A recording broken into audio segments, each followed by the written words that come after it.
சென்னியின் மைந்தன் இறந்த பிறகு இருங்கோவேல் மீண்டும் மலைநாட்டிற்கே சென்று விடுவான். சோழர்களின் தலைநகரான உறைந்தை பட்டினத்தை சேர நாட்டோடும் செல்வம் செழிக்கும் உலகம் புகழ்பெற்ற பட்டினமான புகார் பாண்டிய நாட்டோடும் சேர்த்துக் கொள்ளப்படும். சோழ நாடு துண்டாக்கப்படுவது மட்டும் உறுதி.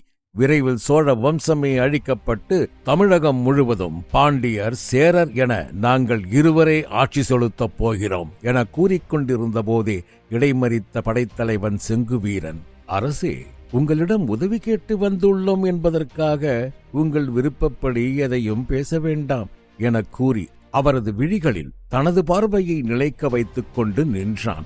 மன்னர் ஏதோ பேச வாயெடுக்க அதற்குள் முந்திக் கொண்ட செங்குவீரன், அரசே, வீண் கனவில் தாங்கள் புரள வேண்டாம். போரை தவிர்த்து வேளிர்களையும் சேரனது உயிரையும் காப்பீர்கள் என எண்ணியே உங்களை தேடி வந்தேன் நான்.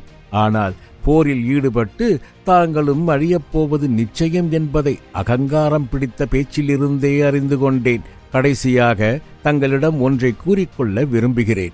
வேங்கை தனித்திருந்தாலும் அதன் பலமும் வீரமும் ஒரு நாளும் குன்றியதில்லை. உங்களது படைகள் அனைத்தும் புலிப்படைக்கு முன் புறமுதுகிடப் போவது மட்டும் உறுதி. உங்கள் கோட்டைகளை அடித்து அதில் பறக்கும் கயல் கொடிகள் இறக்கப்பட்டு சோழரின் புலிக்கொடி விரைவில் ஏற்றப்படும். உங்கள் படைகளை தயார்படுத்திக் கொள்ளுங்கள், செருக்களத்தில் சந்திப்போம் என கூறிவிட்டு பாண்டிய மன்னர் தென்னவனின் பதிலை கூட எதிர்பாராமல் அங்கிருந்து கோபத்துடன் திரும்பினான்.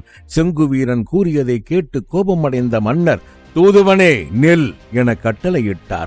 மன்னரின் குரலை கேட்ட செங்குவீரன் அப்படியே நின்று மன்னரை நோக்கி திரும்பினான். நீ யார் என செங்குவீரனை நோக்கி கேள்வி கேட்டார். இரும்பிடர் தலையரும் முதன்மை அமைச்சர் வளவனாரும் அனுப்பிய தூதுவன் நான் என பதிலளித்தான் செங்குவீரன். நீ தூதுவன் என்பது எனக்கு தெரியும். உனது பெயர் என்ன? புகாரில் நீ வகிக்கும் பொறுப்பென்ன என தனது முரட்டு மீசையை தடவியபடியே வினவினார் தென்னவன்.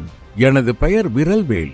மௌரியரை வென்ற சோழ மாமன்னர் இளஞ்சித் சென்னியின் மைந்தன் வளவனின் படைத்தலைவன் நான் என முகத்தில் சிறு புன்சிரிப்பை வரவழைத்துக் கொண்டு அமைதியாக பதிலளித்தான் செங்குவீரன். ஓ, செங்குவீரன் என்பவன் நீதானா? உனது துடுக்குத்தனம் நிறைந்த திமிர் பிடித்த பேச்சினை கேட்டபோதே நினைத்தேன் நீ நிச்சயம் வீரனாகத்தான் இருக்க வேண்டும் என்று. தூதுவனை கொன்று எங்களது வீரத்தைக் காட்ட நாங்கள் விரும்பவில்லை. நான் தெரிவித்த செய்தியை விரைந்து சென்று இரும்பிடர் தலையனிடம் கூறு. அதுவரையாவது நீ உயிருடன் இருக்க வேண்டாமா என சிரித்தபடியே ஏளனம் செய்தார் பாண்டிய மன்னர்.